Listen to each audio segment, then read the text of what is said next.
Hi అండి, అందరికీ నమస్తే ఫ్రెండ్స్. ఈరోజు ఒక మొక్కలకి మంచి ద్రావణం ఉండదు. చాలా ఈజీ, రూపాయి ఖర్చు ఉండదు. మన గార్డెన్లో మన కళ్ళ ముందే ఉంటుంది, మన దగ్గరే పెరిగిపోద్ది, విపరీతంగా పెరుగుతుంది అందరి దగ్గర. కానీ దాన్ని ఏంటంటే అలాగే ఉండిపోతున్నాయి అన్నమాట. మనకి పూర్వం ఏం అలవాటు అంటే అలోవెరా అనగానే అదే కలబంద అనగానే అది ఒక ఇంటికి కట్టుకునే ఐటెం అనేసి మనకు ముద్ర పడిపోయింది. కానీ ఇది మన ఆర్గానిక్ మనం చేస్తున్న పద్ధతిలో, సేంద్రియ పద్ధతిలో మాత్రం చాలా మంచి పాత్ర ఉందండి దీనికి మాత్రం. కలబంద అయితే మొత్తం అందరూ కూడా ఈ గార్డెన్లో అందరూ పెంచుకోవాలి, కంపల్సరీగాను పెంచుకోవాలి. ఈరోజు వీడియో ఏంటంటే మీకు అర్థమైపోయి ఉంటుంది కలబంద ద్రావణం గురించి అనమాట. కలబందని మన గార్డెన్లో నేను పెట్టింది 20 లీటర్ల బకెట్ అండి. ఈ 20 లీటర్ల బకెట్ ఎప్పుడో 5 ఏళ్ల క్రితం చిన్నది పెట్టాను అనమాట. ఇది చిన్నది, కానీ మనం ఒక్కసారి పెట్టామంటే అసలు మనకు జీవితాంతం కూడా మనకు వద్దు బాబోయ్ తీసి పారేద్దాం అంటే తప్ప అది వదలదండి. అలాంటి మొక్క అనమాట ఇది చాలా హెల్త్ బెనిఫిట్స్, మంచి మెడిసినల్ ప్లాంట్ కూడాను. ఇది తాలూకు జ్యూసెస్ కూడా ఆన్లైన్లో ఏంటంటే తెప్పించుకొని తింటూ ఉంటారనమాట. అదే హెల్త్ కోసము, ఎటువంటి ప్రాబ్లమ్స్ రాకుండా ఇమ్యూనిటీ కోసము, అలాగే హెల్త్ బెనిఫిట్స్ కోసం తీసుకుంటూ ఉంటారు దీన్ని. అది ఓకే. అయితే మన మొక్కలకి మనకి అది ఎంత హెల్త్ బెనిఫిట్స్, మొక్కలకు కూడా అంతే హెల్త్ బెనిఫిట్స్ అండి ఇది మాత్రం. అయితే ఇది ఏ విధంగా తీసుకోవాలి ఏంటి అనేసి అంటే, అలోవెరా కలబందని మన గార్డెన్లో ఒక చిన్న కుండీ అయినా, మీకు పెద్దది ఉంటే పెద్దదైనా సరే పెంచండి. నేను ఒక వీడియోలో చూస్తే రైతులు అయితే దీన్ని ఎకరాల కొద్ది, కొన్ని రాష్ట్రాల్లో రైతులు దీన్ని కంపెనీలకు పంపించడానికి ఎకరాల కొద్ది పండిస్తున్నారండి. అలోవెరా ఎకరాల కొద్ది కూడా రైతులు దీన్ని సాగు చేస్తూ దీని లిక్విడ్ కోసం, అంటే దానిలో ఉన్న అది పల్ప్ ఉంటుంది కదండి తెల్లగాను, ఆ పల్ప్ కోసం అయితే మాత్రం అది మెడిసిన్గా వాడడానికి, అది జెల్ తయారు చేయడానికి, తర్వాత కాస్మెటిక్స్లోని అలోవెరా జ్యూస్, అలోవెరా క్రీమ్స్, మాయిశ్చర్కి, హెయిర్ ప్యాక్స్కి, అన్ని రకాల కాస్మెటిక్స్కి కూడా ఇది కంపెనీలకు వెళ్ళడానికి ఎకరాల కొద్ది పండిస్తున్నారండి. కానీ మనం ఏంటంటే హ్యాపీగా ఒక కుండీలో పెట్టుకుంటే మొత్తం మన గార్డెన్ మొత్తానికి ఇది మెడిసిన్ ఉన్నట్టేనండి.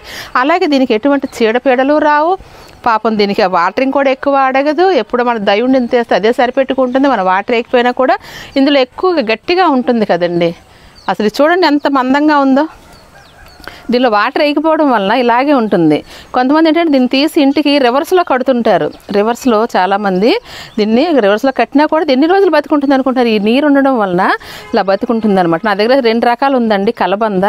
ఇది ఒక రకం ప్లెయిన్గా ఇలా ఉంటుంది. అలాగే ఇది చుక్కలు కూడా వస్తుందండి, కింద బాగా ఎక్కువ చుక్కలు వస్తుంది అనమాట దాని నిండాను.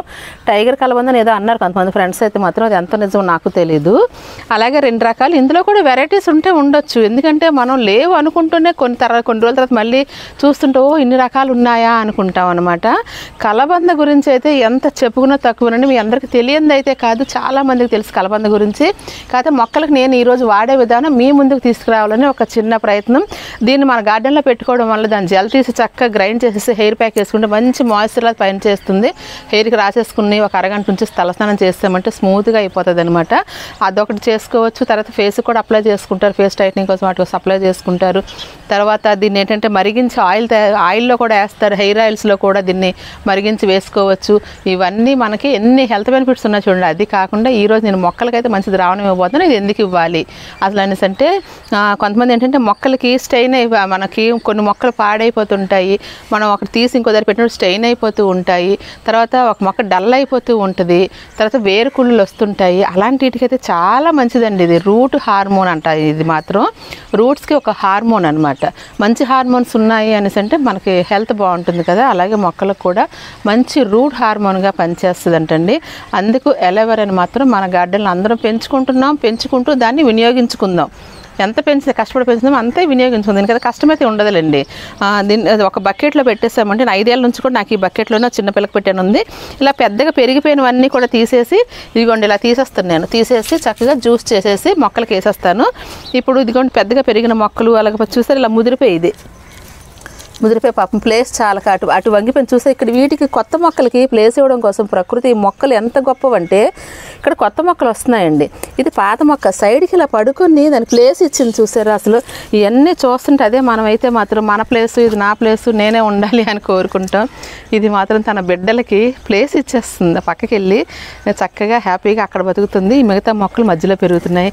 ఇదండి కలబంద గురించి అసలు ఎంత చెప్పుకున్నా తక్కువే. బంగారు తల్లి ఇదైతే మాత్రం. అయితే చాలామంది దీన్ని ఇంటికి ఇలా రివర్స్లో కడుతుంటారండి. ఇలా కడతారు. ఇదొక విషయం నేను చెప్పొచ్చో చెప్పకూడదో తెలియదు, నన్ను క్షమించండి. కానీ చెప్పక తప్పడం లేదు, చెప్పాలని చెప్తున్నాను నేను. ఇలాగ మనం గుమ్మం దగ్గర మనం సింహద్వారాల దగ్గర ఇలా కట్టుకుంటాం కదా, ఇలా కట్టకూడదటండి. ఎందుకంటే ఇలాగ ఒక మొక్కని, ఈ మొక్కకి జీవం ఉంది, మనలాగే జీవం ఉంది కదా, మనలా నోరు లేదు, మనలాంటి ఆలోచనలు కూడా ఉండవు. దానికల్లా ప్రకృతిని కనెక్ట్ చేసుకుంటూ ఆ ప్రకృతిలో ఉన్నది మనం ఇచ్చింది తీసుకొని మంచిగా పెరిగి మనకు ఉపయోగకరంగా మారడం తప్ప ఇంకెటువంటిది తెలియదు. అయితే ఈ జీవం ఉన్న మొక్కని మనం తీసి కట్ చేసేసి వాడేసుకుంటున్నాం, అక్కడితో అది అయిపోతుంది. ఇలా వేయడం వల్ల ఏమవుతుందని అంటే పాపం అది చావలేక బ్రతకలేక ఇలా గాలిలో వేలాడుతూ ఇలా ఉండిపోతుంది. అది నెగిటివ్ ఎనర్జీ అండి, అది కరెక్ట్ కాదు. ఇంటి ముందు దిష్టికి ఇది ఎందుకు కట్టుకుంటామంటే లోపలికి బ్యాక్టీరియాని వెళ్ళకుండా ఇది క్యాచ్ చేస్తుందటండి, తీసుకునే గుణం దీనిలో ఉందట. అందుకు దీన్ని మాత్రం ఎప్పుడూ కూడా మనం ఇలాగ మనం ఒక కుండీలో పెట్టేసి, నేను మా ఇంటి దగ్గర మా గుమ్మంలో కింద అలాగే ఉంటుందండి, ఒక కుండీలో పెట్టేసి గేట్ దగ్గర అవ్వచ్చు, గుమ్మం దగ్గర అవ్వచ్చు, ఇలా హ్యాంగింగ్ పాట్లో అవ్వచ్చు, మీ ఇంటి ముందు అవ్వచ్చు, ఎక్కడైనా సరే కుండీలో పెట్టి బ్రతికిన మొక్కని లైవ్ ప్లాంట్ని పెట్టుకోండి. ఇలా రివర్స్లో ఎప్పుడు కూడా కట్టొద్దు అని అయితే నేను తెలుసుకున్నాను. అందుకు నేనైతే మాత్రం కుండీలో పెట్టుకున్నాను. మీరు కూడా కుండీలో పెట్టుకొని గుమ్మం దగ్గర చక్కగా అలా పెట్టుకోండి, చాలా చాలా మంచిది. ఇది ఇలాగా మనకి లోపలికి బ్యాక్టీరియా వెళ్ళకుండా బయటకు దీన్ని అడ్డుకుంటుంది కాబట్టి ఇది మనకి చీడపీడలకి వాటికి మంచిదని పెద్దలు అయితే మంచిది, దిష్టి తగలకుండా ఉంటుంది ఇంటికని అనేసి ఇది మనకు అలవాటు చేస్తారు. పెద్దలు పెట్టిన ప్రతిదీ కూడా మన కోసం, ప్రతిదీ సైంటిఫిక్ రీజన్స్తో కూడుకున్నదే అని చెప్పకనే చెప్పారండి వాళ్ళు. ప్రతి విషయం కూడా ప్రతిదీ అంతేనండి, మన పెద్దలు మనకి అలవాటు చేసే ప్రతి విషయం కూడా మన కోసమే. అయితే దీన్ని కుండీలో పెట్టే పెంచుకోండి తప్ప పాపం ఇలాగ రివర్స్లో హ్యాంగ్ చేయొద్దు, అది మంచిది కాదండి పాపం. అయితే ఇలా దీన్ని ఏంటంటే ఇప్పుడు సన్నగా తరిగేసి నేనైతే మొక్కలకి ఇద్దాం అనుకుంటున్నాను అనమాట. అలాగా అందుకు నేనైతే ఇప్పుడు ఈరోజు మన వీడియో ఏంటంటే ఎలోవేరాని మొక్కలకి నేను తయారు చేస్తున్నాను ఈరోజు ద్రావణం. ఇంకెందుకు ఆలస్యం, దీన్ని సన్నగా తరిగేసి చేసేద్దాం పదండి. కలబందని కట్ చేయడానికి వెళ్ళే ముందు ఒక్కసారి హార్వెస్ట్ అంతా చేసేద్దామండి. ఏంటంటే రెడ్ లెట్యూస్ చూసారా, నేనైతే విత్తనాల కోసం ఉంచాను. మరి వస్తాయో రావో నాకైతే తెలియదు, కానీ నేనైతే మాత్రం వస్తాయి అనేసి అనుకుంటున్నాను. ఎందుకంటే రావాలి, మళ్ళీ జర్మినేషన్ కూడా మళ్ళీ మనం వేసుకున్నప్పుడు రావాలి. వింటర్ వరకు మళ్ళీ ఇది అవ్వదు కదండి, వింటర్లోనే మళ్ళీ విత్తనాలు పోస్తే వస్తుందన్నమాట. చూద్దాం, ఈ సంవత్సరం ట్రై చేద్దామని విత్తనాలు అయితే ఉంచాను. అయితే ఇది కూడా లాస్ట్ అయ్యి ఉండొచ్చు హార్వెస్ట్ అయితే మాత్రం, ఎందుకంటే సమ్మర్ స్టార్ట్ అయిపోతుంది కదా. ఇంకా సమ్మర్ స్టార్ట్ అయిందంటే ఇంక ఇలాంటి వింటర్ వెరైటీస్ అన్నీ కూడా ఇంకా ఆగిపోతాయి, సరిగా రావు. వచ్చినా కూడా అసలు బాగుండవండి, పెరగవు, పెరిగినా కూడా టేస్ట్ ఉండవు, బాగుండవు అనమాట. అందుకు ఇప్పుడైతే నేను హార్వెస్ట్ చేసేస్తున్నాను. ఇది తెలుసు కదండి, రెడ్ లెట్యూస్, ఇది గ్రీన్ కూడా, ఇదిగోండి ఇది గ్రీన్ కూడాను, గ్రీను రెడ్ రెండు రకాలు కూడా పెట్టాను. అయితే ఇదేంటంటే వింటర్ క్రాప్ అనుకున్నాం కదా, వింటర్లో మాత్రమే పెట్టుకుంటే మంచిగా ఉంటుంది. మనకి సలాడ్ లాగా తినొచ్చు, తర్వాత దీనిలో సలాడ్స్ లాగా పచ్చి ఆకులు కూడా తినొచ్చు అండి. దీని చక్కగా మన ఆర్గానిక్ సేంద్రియ పద్ధతిలో పండించుకుంటున్నాం కాబట్టి తినొచ్చు.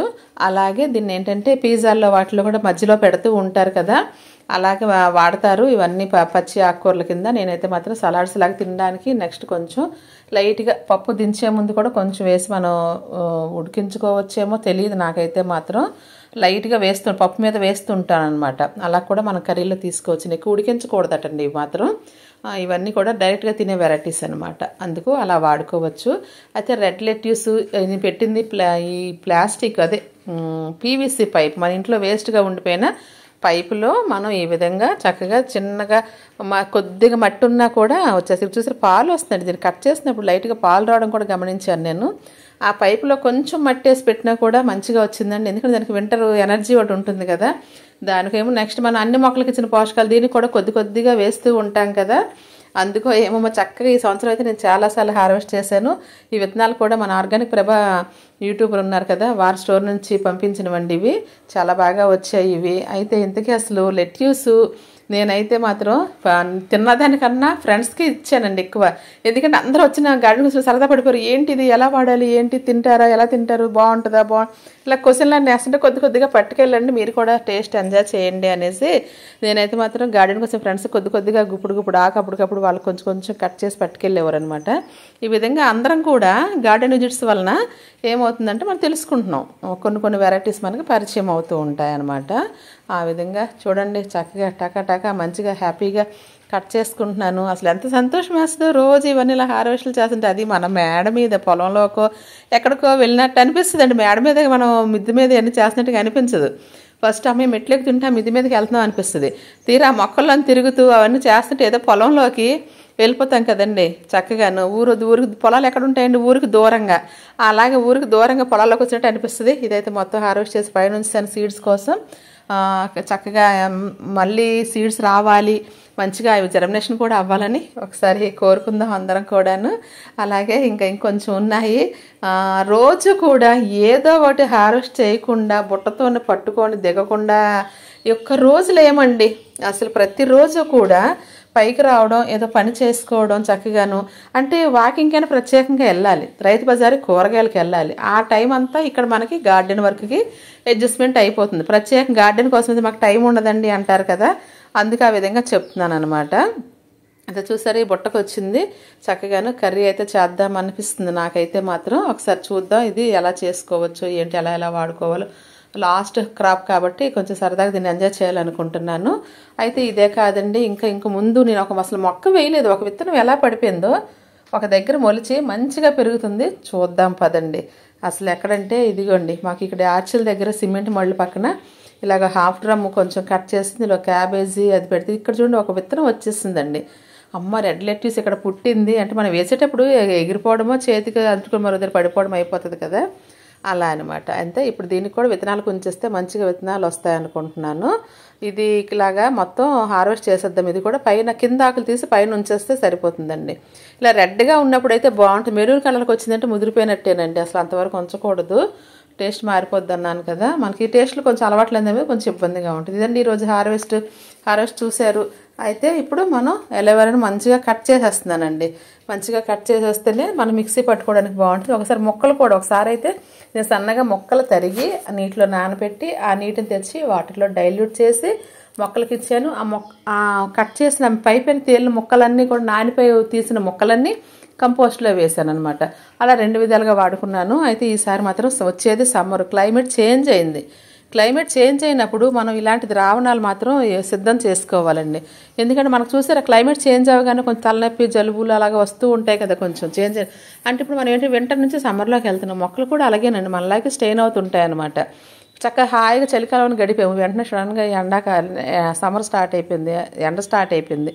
కొంచెం ఈ బాడీ అడ్జస్ట్ అవ్వడానికి కొంచెం టైం పడుతుంది. అప్పుడు మనం ఏం చేస్తాం, చలవకి మజ్జిగలని అవన్నీ ఇవన్నీ తాగుతూ ఉంటాం కదా. అలాగే మొక్కలకు కూడా సేమ్ టు సేమ్ అండి. క్లైమేట్ చేంజ్ అయినప్పుడు కొంచెం ఇలా చలవకి ఏవోటి ఇస్తూ ఉండాలన్నమాట. దానిలో అలోవెరా చాలా బెస్ట్ ఫర్టిలైజర్. క్లైమేట్ చేంజ్ అయిందా మీరు ఎప్పుడు కూడా అలోవెరా ఇవ్వండి. మీరు ఇది ఇచ్చినట్టే ఏంటంటే ఏవో ఇస్తుంటారు కదా ఎప్సమ్ సాల్ట్, ఇవన్నీ కూడా మొక్కలు స్టెయిన్ అవ్వకుండా అలా అనమాట ఇచ్చినట్టే. రూట్స్కి కొంచెం రూట్ హార్మోను, నెక్స్ట్ మొక్కలకి చలవ, అన్నిటికీ కూడా మంచిగా ఉపయోగపడుతుంది అనమాట. కాబట్టి ఇంకా సీజన్ మారినప్పుడు కంపల్సరీగా ఇది ఇవ్వడం చాలా చాలా మంచిది. అలాగే ఇంకా అన్నీ కట్ చేసేసి ఇంటి కిందకి పట్టుకొచ్చేసారండి బకెట్తోని. తెచ్చేస్తే ఇది చక్కగా ఎక్కువ ముక్కలు వేసి చేసి ఇవ్వచ్చు. ఎందుకంటే చాలా నీరుగా జెల్లాగా ఉంటుంది కదండి. మిక్సీ ఏమీ ఇబ్బంది అవ్వదు, హార్డ్గా ఏమి ఉండదు కదా. చక్కగా 2 నిమిషాల్లో అయిపోతుంది అనమాట. నాకు అదంతా కూడా 2-3 సార్లకే అయిపోయింది. ఆ జెల్ అంతా కూడా భలే ఉంటుందండి. దీన్ని హెయిర్కి పెట్టుకోవచ్చు, చక్కగాను అన్నీ చేసుకోవచ్చు. కానీ ముందు మనకి ఏం కావాలంటే మొక్కలకి ఇచ్చేయాలి అన్ని. ప్రతిదీ మొక్కలే. అవి వాటిని చూసుకొని మనం పొంగిపోతుంటాం. ఇంక మన సంగతి తర్వాత సంగతి. మన హెయిర్కి వేసుకున్నామా, ఫేస్కి వేసుకున్నామా అని కాదు, హెయిర్కి కూడా పెట్టుకోండి. మీకు అవకాశం ఉన్న వాళ్ళు చక్కగా హెయిర్ పెట్టుకోండి. మంచి మాయిశ్చరైజర్ హెయిర్కి ఇది. స్మూత్గా అవుతుంది అనమాట, స్మూత్ అవుతుంది, కుదుళ్ళకి బలం ఉంటుంది చక్కగాను. మన రూట్స్ కూడా అంటే హెయిర్ రూట్ కూడా అది ఒక మొక్క లాంటిదేనండి మన తల మీద. అది కూడా లోపల కుదుళ్ళు గట్టితనానికి వాటికి చాలా మంచిది అనమాట. హెయిర్కి మాయిశ్చరే కాకుండా కుదుళ్ళు గట్టిపడడానికి కూడాను. ఇప్పుడు తీసుకొచ్చానండి, చక్కగా తీసుకొచ్చేసి ఇలాగా కొంచెం పైకి తీసుకొచ్చాను. పేస్ట్ అంతా చేసేసి ఇందులో కొంచెం బెల్లం వేస్తున్నానండి. ఈసారి వేరే పద్ధతి అన్నాను కదా, ఇదనమాట. మంచిగా పేస్ట్ చేసేసి బెల్లం వేసేసి మంచిగా కలిపి ఒక 3 days ఫెర్మెంటేషన్ అయిన తర్వాత అప్పుడు వాటరింగ్ ఇస్తాను. ఇది వాటరింగ్ ఇచ్చినప్పుడు కూడా మీకు మళ్ళీ అది వీడియో చేసి చూపిస్తానండి. ఇది మీకు ఎక్కువ రోజులు ఇంక మనం 3 రోజుల తర్వాత ఏమైనా క్యాంపులు వెళ్ళడం చేస్తాం, పాడైపోద్ది, బూజు వస్తామనుకుంటే కొంచెం గోమూత్రం వేసి పెట్టుకుంటే చాలా మంచిగా ఎక్సలెంట్గా ఇది మనకు తయారైపోద్దండి. ఆ గోమూత్రం ఉండడం వల్ల బ్యాక్టీరియాని చేరనివ్వదు. ఇంకా మంచిగా కూడా అందులో గోమూత్రంలో ఉన్న బ్యాక్టీరియాతో ఇది కలిపి మరి ఇంకా మంచిగా డెవలప్ అవుతుంది. కాబట్టి కొంచెం అంటే ఒక చిన్న టీ గ్లాస్ వేసినా కూడా చాలండి. అంటే ఒక పావు లీటర్ వేసి ఇందులో పెట్టేసామంటే మంచిగా ఉంటుంది. ఓకేనా ఫ్రెండ్స్, ఈ వీడియో మీకు అంతే యూజ్ అవుతుంది అనుకుంటున్నాను. నచ్చితే ఒక లైక్ చేయండి, షేర్ చేయండి. మరో మంచి వీడియోతో మీ ముందుకు వస్తాను. లోకా సంస్థ సుఖినో భవంతు.